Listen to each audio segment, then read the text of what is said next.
বন্দে পুরুষোত্তমম। সবাইকে জয় গুরু।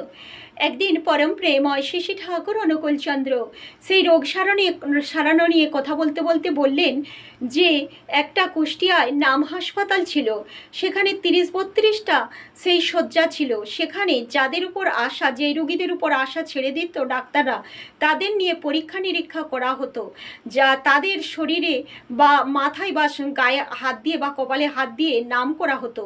কিন্তু সেই নাম বিশ্বাসের সঙ্গে করতে হতো। কে কি বলবে, কাজ হবে কি না, এইসব ভাবলে নামের ক্রিয়া কিন্তু দ্রুত হতো না।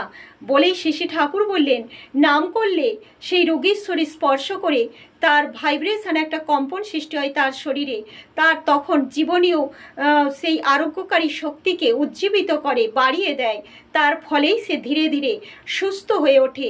আর এরকম বহু ক্ষেত্রেই ওরা সফল হয়েছে। তাই বিশ্বাসী